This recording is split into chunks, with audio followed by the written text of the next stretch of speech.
Hello and welcome to Glass Half Full Reviews, the only internet web show where we review Game of Thrones. With a stuffed dragon.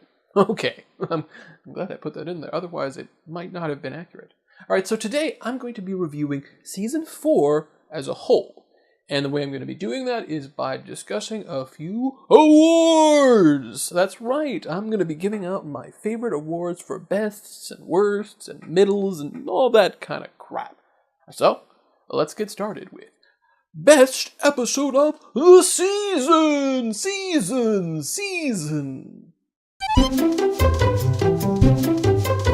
Okay, first some honorable mention. I say mention just because, most of the episodes in the season are pretty good. So, what stands out? Well, for me, it was the line in the rose in which our dear friend Joffrey shovels off the mortal coil. And there were some weak parts of this episode. I did not care for the Melisandre stuff where she's burning people, or the Bran stuff in general, or any of the stuff with the Boltons. But the stuff at the wedding, that final 30 or so minutes, was just impeccable. Just the whole thing increasingly building that tension until you're like, what's going to happen? I mean, I knew what was going to happen, but I was like, what's going to happen? It was a great resolution.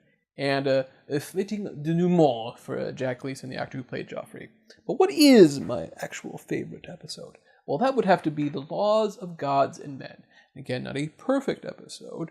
The attack that Yara, Theon's sister, does, I felt like it didn't work for me.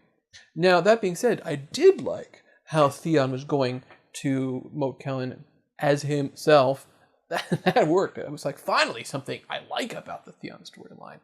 And the stuff with Davos and Stannis at the Iron Bank, also pretty good, a solid scene. The stuff with Daenerys, with Hisdar and the guy with the goats and trying to present a few more complications in Meereen. Like that also, like the foreshadowing for the finale with the dragons eating the goat. As we all know it, he moved on. And that leads, of course, to the final scene, which was the trial. Tyrion's trial, where he sees all these people like Shae betray him, and he just can't take it anymore. Has an amazing outburst in a great masterclass of acting from Peter Dinklage. And it's just such a dramatic scene, so well done, and such a great ending. And it really makes you interested to see what happens next. So for me, my favorite episode has got to be The Laws of Gods and Men. All right, let's move on. All right, so what is my least favorite episode? There were no clunkers, but let's do it anyway. Worst episode of the season!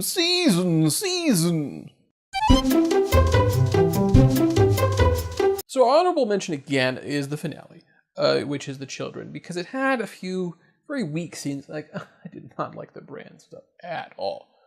And some of the stuff with Stannis I didn't quite care for either. But I think that a lot of issues with certain choices aside, I thought it was very strong and had some really particularly great scenes. So I can't make it that bad because of that.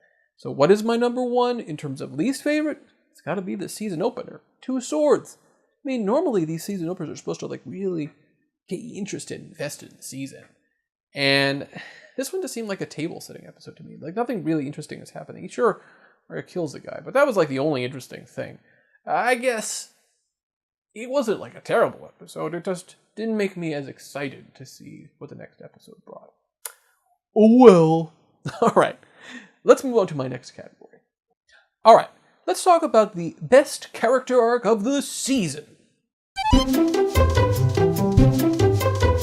No, there are a lot of great choices. I mean, Jaime had a great character arc. Tyrion also had a pretty great character arc. There are some stumbles along the way for both. But I think you can't argue with Arya and Sansa. Arya had a great downward morality arc that was ending with her leaving the Hound to die and heading off to Braavos for who knows what. A great ending. But I also really like Sansa.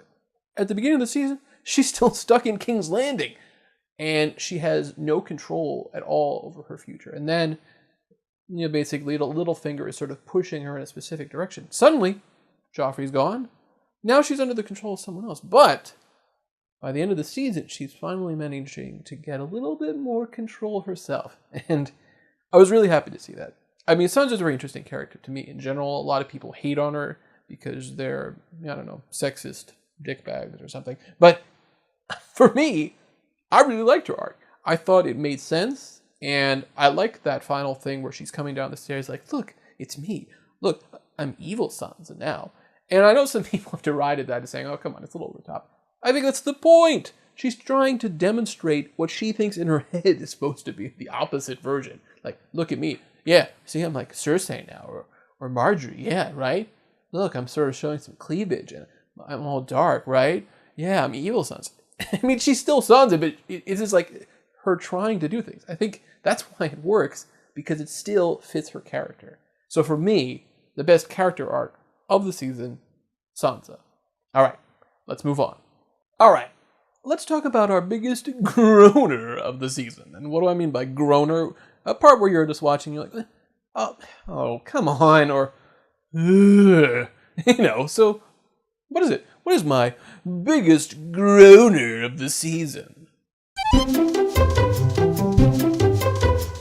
All right, so for me, the honorable mention would be Littlefinger not having a plan or an excuse of why he killed Lysa. Yes, it lets Sansa, step up and give a nice performance, but kind of seemed out of character for him not to. He had so much time in between killing Lysa and meeting with these nobles, and he had nothing to say? Come on. His excuse was, I don't know, she tripped, I fell, I guess. Whoops. No, out of character. Did not work for me. But what was my biggest groaner? Why, it was our 6-hour Beatles monologue, wherein Tyrion and Jaime regale us with a wonderful, over-the-top metaphorical story about beetles. And yes, I know what they were trying to do. It was a metaphor about several things, about the futility of life, arbitrariness of death. Maybe it's also about George R. R. Martin messing around with readers and killing his favorite characters. Blah, blah, blah.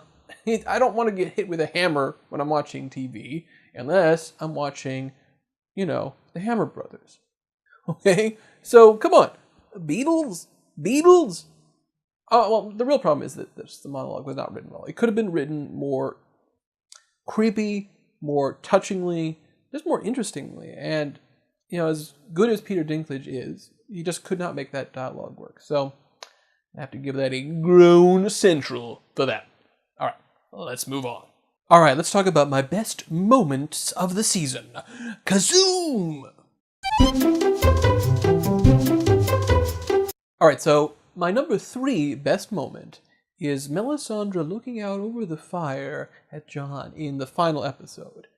And this also have no meaning for people who haven't read the books, and some people don't even like the storylines that happen with Jon and Melisandre later, but I do. And so for me, that really worked as like, ooh, foreshadowing. And I was watching with someone who's like, I don't get it. What does this have to do with anything? And, I'm just glad that for once, Game of Thrones gave us something nice and subtle. So that worked pretty well for me.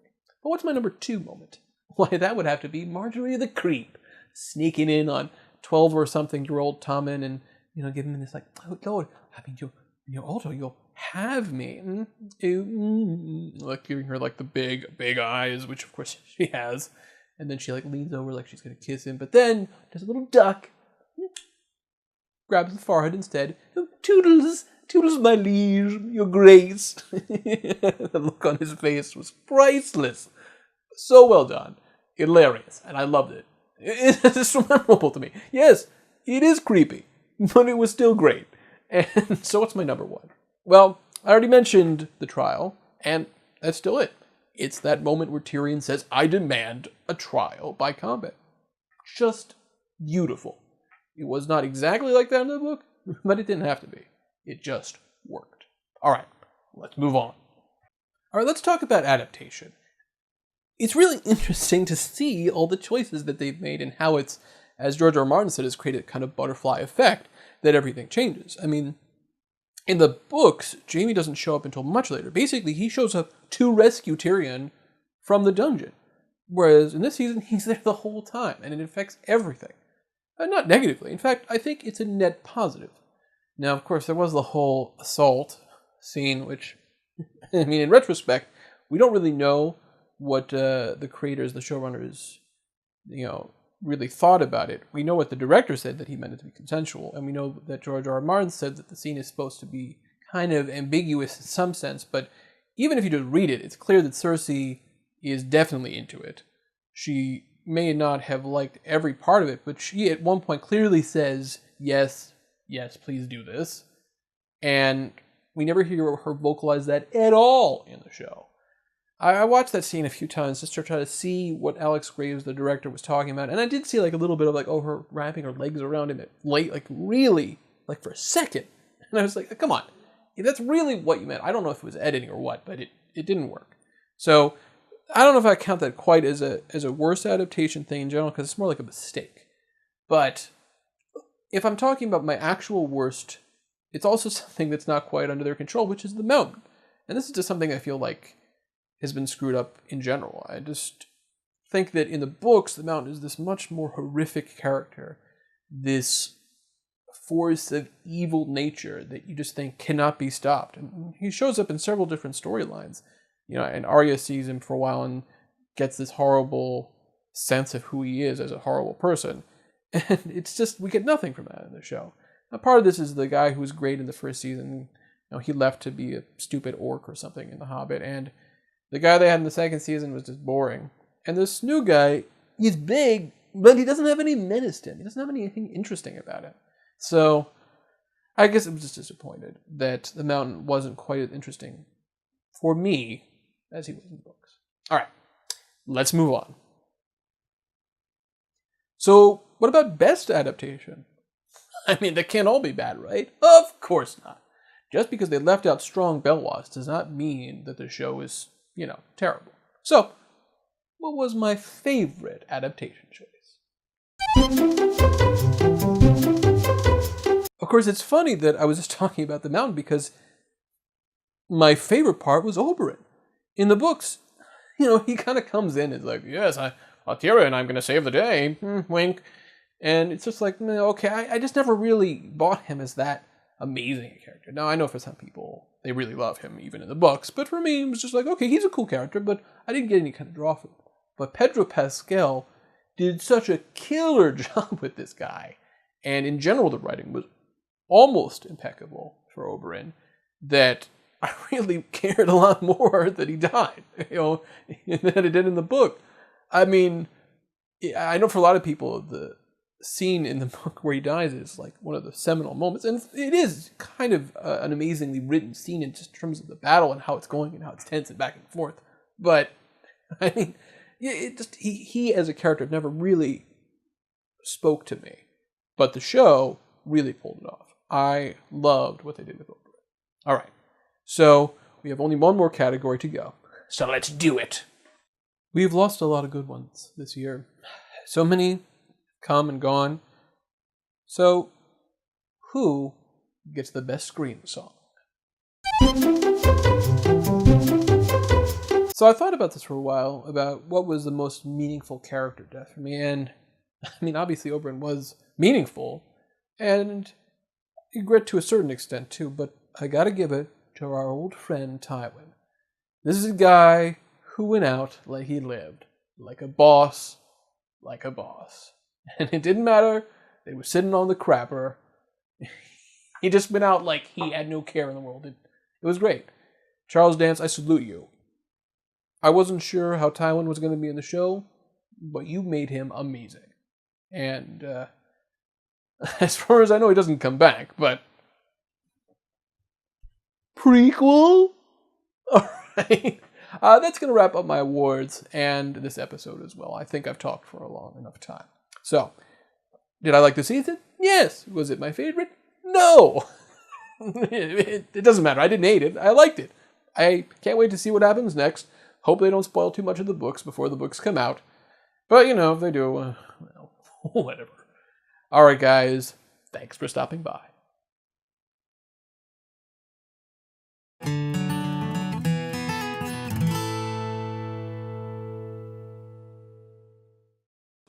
What is it? What is my biggest groaner of the season?